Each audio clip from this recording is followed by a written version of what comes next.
Assalamualaikum warahmatullahi wabarakatuh. Saya Rohia Lamesa dengan NIM 2.122.219. Baiklah, di sini saya membuat video untuk memenuhi ujian akhir semester mata kuliah materi pembelajaran ski yang diampu oleh Ibu Yudel Nilastia. Sekian, terima kasih. Masuknya Islam ke Indonesia dan kerajaan-kerajaan Islam di Indonesia. Masuknya Islam ke Indonesia. Islam masuk ke Indonesia melalui beberapa jalur. Jalur masuknya Islam ke Indonesia dapat dijelaskan dalam beberapa aspek utama. Pertama, jalur perdagangan. Perdagangan merupakan jalur utama masuknya Islam ke Indonesia. Para pedagang Muslim dari Arab, Persia, dan India yang melakukan perdagangan di wilayah Nusantara memperkenalkan ajaran Islam kepada penduduk lokal. Mereka singgah di pelabuhan-pelabuhan penting seperti Pasai, Perlak, Malaka, dan kota-kota pesisir lainnya. Melalui interaksi dagang yang intensif, terjadi pertukaran tidak hanya barang dagangan tetapi juga ide dan kepercayaan.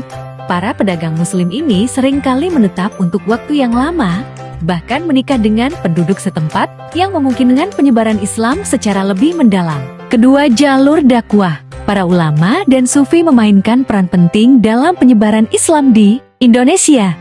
Mereka melakukan perjalanan dakwah, mengajarkan ajaran Islam kepada masyarakat lokal.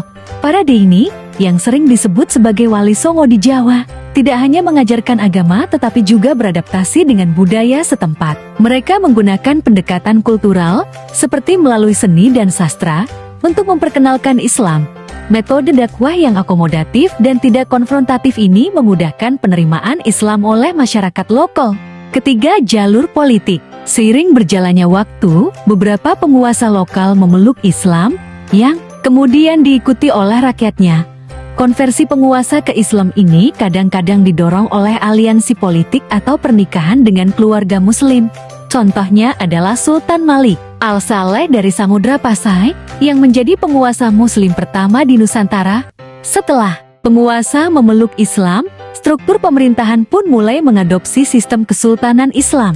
Hal ini mempercepat proses Islamisasi di wilayah kekuasaan mereka, karena rakyat cenderung mengikuti agama yang dianut oleh pemimpinnya. Keempat, jalur pendidikan.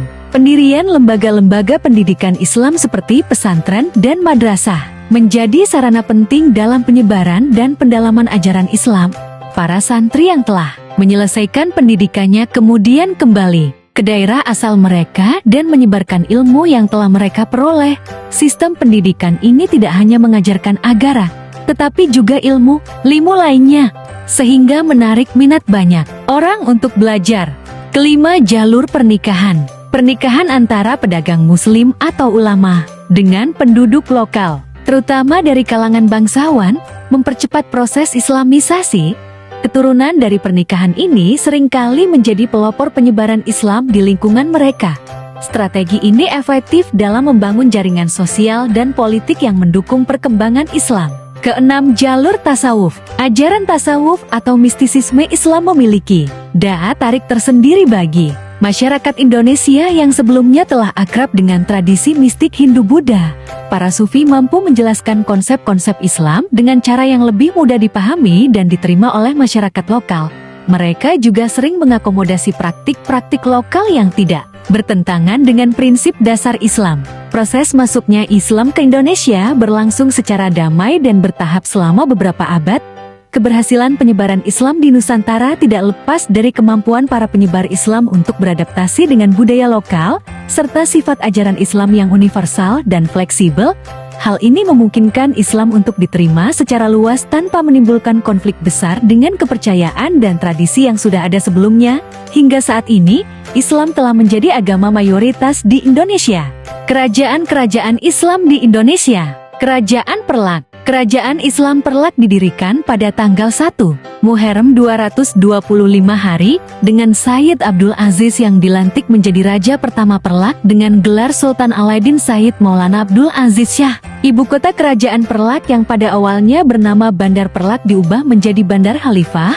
Hal ini ditujukan untuk menghargai jasa sang nahkoda Khalifah dan para anggotanya yang telah membudayakan Islam kepada di wilayah Asia Tenggara yang dimulai dari Perlak. Kerajaan Perlak merupakan kerajaan Islam yang pertama kali didirikan di wilayah pesisir Sumatera, terlebih dengan adanya rombongan dakwah yang dikenal dengan nama Nakhoda Khalifah yang sangat berjasa dalam menyebarkan ajaran-ajaran Islam. Kerajaan Samudera Pasai. Kerajaan ini merupakan hasil penggabungan dua kerajaan yang sudah ada, yakni Kerajaan Pase dengan Kerajaan Porlak. Di masa pemerintahan Sultan Malik As-Salah, Samudera Pasai pernah kedatangan tamu seorang musafir terkenal dari Venetia, Italia tahun 1292, yakni Marco Polo. Setelah Malik As-Salah wafat, estafet pemerintahan didelegasikan pada Sultan Muhammad, keturunan dari Malik As-Salah yang diberi gelar Sultan Malik Al-Sahir pada masa kurang 1297, 1326 Masehi.